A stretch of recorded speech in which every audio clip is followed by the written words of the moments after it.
Liquor కేసులో పరిణామాలు తెలుగుదేశం పార్టీని చికాకు గురి చేస్తూ ఉన్నాయి. అన్ని పూర్తిగా ఒక్కొక్కటి ప్రతికూలంగా మారుతూ ఉండడంతో తెలుగుదేశం పార్టీ మీడియా ఎదురుదాడి మాత్రమే ఆశ్రయిస్తోంది. టీవీ5లో సాంబశివరావు అయితే ఇక ఏకంగా 11 కోట్ల రూపాయలకు సంబంధించి కొన్ని వ్యాఖ్యలు చేశారు. అవినీతి పరులకు మళ్ళా నోట్ల కట్టల మీద నెంబర్లు కూడా కావాలా, మాట్లాడడానికి బుద్ధి ఉండాలి అన్నట్టుగా మాట్లాడారు. ఇక్కడ గమనించాల్సింది ఏంటి అంటే స్వయంగా సిట్ అధికారులు చెప్పారని చెప్పారు. 2024 జూన్ నాటిది ఆ 11 కోట్ల రూపాయలని సిట్ అధికారులే చెప్పారు. దాంతో రాజకేశ్ రెడ్డి అడిగారు, ఆ నోట్లన్నీ ఎంక్వైరీ చేయండి, అసలు ఆ డబ్బు నాదే కాదు, ఇదంతా ప్లాంట్ చేశారు, సిఐడి వాళ్ళు తీసుకొని వచ్చి అక్కడ పెట్టారు సిట్ వాళ్ళు నన్ను ఇరికించడానికి అని చెప్పారు. దాంతో ఆ నోట్లను వెరిఫై చేయాలి అన్న అంశం తెరపైకి వచ్చింది. స్వయంగా కోర్టు కూడా ఈ వాదనను అంగీకరించింది. అందుకే మొత్తం ఈ నోట్లకు సంబంధించి వీడియోగ్రఫీ చేసి ఆర్బీఐ ద్వారా లేకుంటే బ్యాంకుల ద్వారా ఎప్పుడు ఈ డబ్బులు బయటకు వచ్చాయి, నిజంగా 2024 జూన్కి ముందు వచ్చాయా తర్వాత వచ్చాయని తేలిస్తే దాన్ని బట్టి సిట్ అధికారులు చెబుతున్నది వాస్తవమా కాదా అన్నది చాలా స్పష్టంగా తేలిపోతుంది. కానీ ఆ పని చేయకుండా నిజంగానే అది 2024 జూన్ నాటి డబ్బే అయితే అది మధ్యలో తీసుకెళ్లి పెట్టినది కాకపోతే సిట్ వాళ్ళు ఎలాంటి తప్పు చేయకపోయి ఉంటుంటే ఈ పాటికి ధైర్యంగా నోట్లను మొత్తం వెరిఫై చేసుకోండి అని చెప్పి ఉండేవాళ్ళు.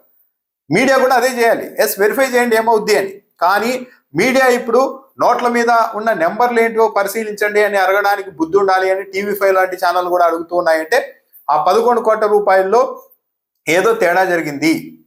ఆ మొత్తం వెరిఫై చేస్తే సిట్కు వ్యతిరేకంగా అంశాలు వెలుగులోకి వచ్చే అవకాశం ఉంది. అందుకే ఆ విషయం గురించి మాట్లాడడం లేదన్నది క్లియర్గా అర్థమవుతుంది.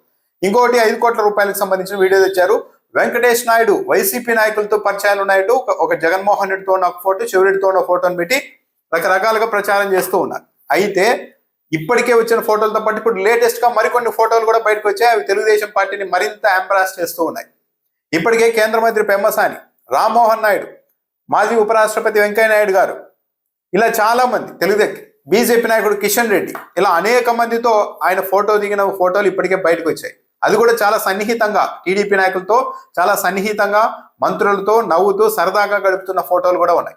ఇప్పుడు లేటెస్ట్ గా ఏకంగా ఏపీ ముఖ్యమంత్రి చంద్రబాబు నాయుడు గారిని కూడా కలిసి వెంకటేష్ నాయుడు సన్మానించి శాలువా కప్పి సన్మానించిన ఫోటో కూడా బయటకు వచ్చింది. నారా లోకేష్ ని కూడా ఆయన కలిశారు, చాలా సన్నిహితంగా చాలా నవ్వుతూ, బాగా ఇదివరకే పరిచయం ఉన్న వ్యక్తుల్లాగా కూడా ఆ ఫోటోలు చూస్తే చాలా స్పష్టంగా కనపడుతోంది. హిందూపురం ఎమ్మెల్యే బాలకృష్ణతో కూడా ఈయన ఫోటో దిగారు, ఆయన దగ్గరకు కూడా వెళ్ళిపోయారు. సో మరి వెంకటేష్ నాయుడుకి తెలుగుదేశం పార్టీతో సంబంధాలు లేకపోతే ఇంతమంది కేంద్ర మంత్రులు, రాష్ట్ర మంత్రులతో ఆయన అంత సరదాగా అంత సన్నిహితంగా ఫోటోలు ఎలా దిగగలిగారు అని వైఎస్ఆర్ కాంగ్రెస్ పార్టీ ప్రశ్నిస్తోంది. అసలు ఒక ముఖ్యమంత్రి దగ్గరికి వెళ్ళి చంద్రబాబు నాయుడు గారు, అప్పుడు ఏ ఫోటో ఎప్పుడు అన్నది మనకి క్లారిటీ లేదు, కానీ ముఖ్యమంత్రిగా ఉన్న చంద్రబాబు నాయుడు గారి దగ్గరికి వెళ్ళి శాలువా కప్పి సన్మానించేంత చనువు వెంకటేష్ నాయుడుకి ఎలా వచ్చింది?